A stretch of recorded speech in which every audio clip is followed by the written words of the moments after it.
Odion support sucks! Sure, Ishizu becomes tier 0, but go ahead and neglect the orphans some more, will ya?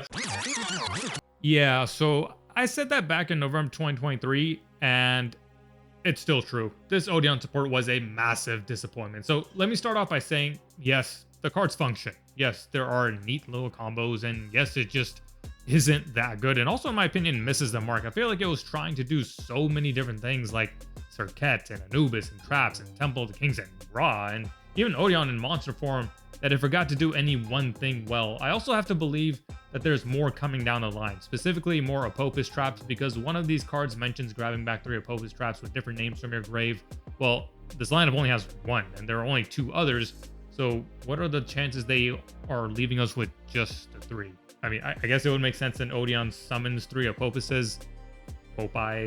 But yeah, I'm just hoping there are more traps to work with, because his strategy was literally called in the manga Trap Hell, and this lineup just doesn't focus on that aspect at all, or just waters it down significantly. So there are 10 cards here and only 2 of them are traps, so I feel like it missed that aspect of what made Odion's deck so special and unique. But enough about my rant. Let's go down the list and see if you agree with me or not. Starting off with the man with the mark. So this is the Odion-like monster. If this card is normal special summon, you can take 1 Temple of the Kings or 1 spell trap that mentions it from your deck and either add it to your hand or send it to the grave. Card once a return on that effect. While you control Temple of the Kings, this card and Apophis monsters you control cannot be monsters you control cannot be destroyed by battle or card effects. Temple of the Kings you control cannot be destroyed by card effects. Moving on to the retrain of the Serket, Merciless Scorpion of Serket. Cannot be normal summon set, must first be special summoned from your hand by banishing 1 level 10 or higher monster from your hand or deck. While you control Temple of the Kings, you can only special summon Merciless Scorpion of Serket once per turn. This way, once per turn during your main phase, you can add 1 Temple of the Kings or 1 spell that mentions it from your deck to your hand at the start of the damage step. If this card battles an opponent's monster, you can destroy that opponent's monster, and if you do, this card gains attack equal to half the destroyed monster's original attack.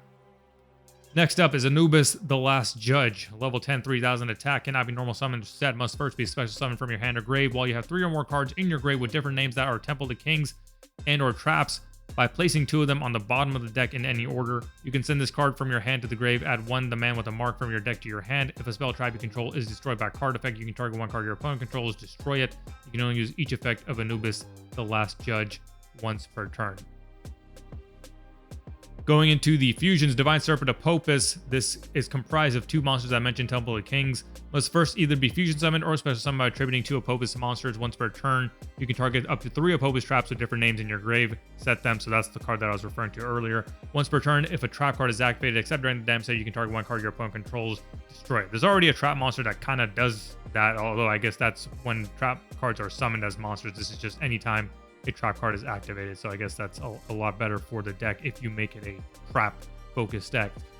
Divine Scorpion, Beast of Serket. 1 Serket monster plus 1 monster with 2500 or less attack, so that's a generic material. If this card is special summoned or at the start of the damage set, if this card battles an opponent's monster, you can target 1 face-up monster your opponent controls or in their grave, banish it, and if you do, this card gains attack equal to half the banished monster's original attack. You can only use this effect of the Scorpion, Beast of Serket once per turn. You can make a second attack during each battle phase while a level 10 or higher monster is banished.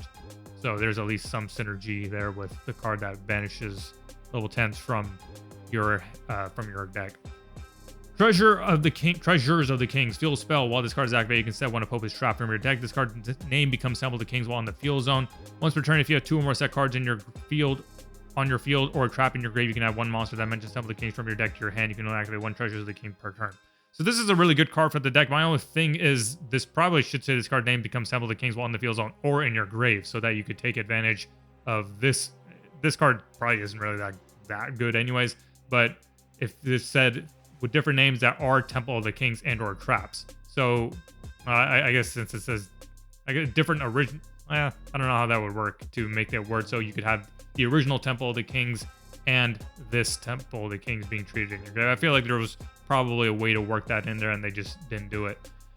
Defense of the Temple, normal spell card fusion, summon 1 Earth Fusion monster from your extra deck using monsters from your hand or field. If you use a monster you control that mentions Temple of the Kings, you can also use face-up monsters your opponent controls as a material. Would be a lot nicer if this was a quick play, but nonetheless still pretty decent. If you control Temple of the Kings, you can banish this card from your grave, add 1 Dangers of the Divine from your deck to your hand. You can only use this effect of Defense of the Temple once per turn. So Dangers of the Divine is next, and this is Cup of Seal Soul reimagined. Dangers of the Divine is a quick play spell, pay after life points and tribute 1 monster, special summon 1 the Winged Dragon of Ra from your hand or banishment, ignoring its summoning condition, and make its attack and defense 4,000, but it cannot attack also during the end phase of the next turn, return it to the hand. If this card is sent from the field to the grave, choose 1 the Winged Dragon of Ra in your monster zone and send all other monsters on the field to the grave.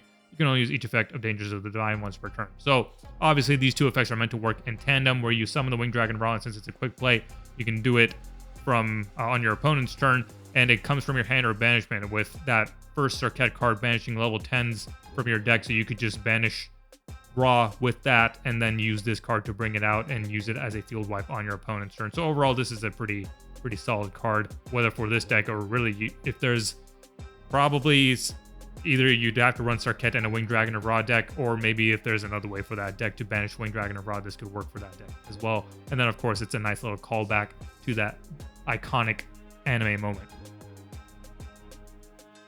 Next is Verdict of Anubis. Counter trap card. When your opponent activates a spell trap card while you control 3 or more other spells, negate the activation if you do destroy that card, even if you control Temple of the Kings. And then if you control Temple of the Kings, you can destroy as many monsters your opponent controls as possible, then inflict damage to your opponent equal to half the total original attack of those destroyed monsters. You can only activate 1 Verdict of Anubis per turn. So this is a far more realistic interpretation of Judgment of Anubis from the anime effect.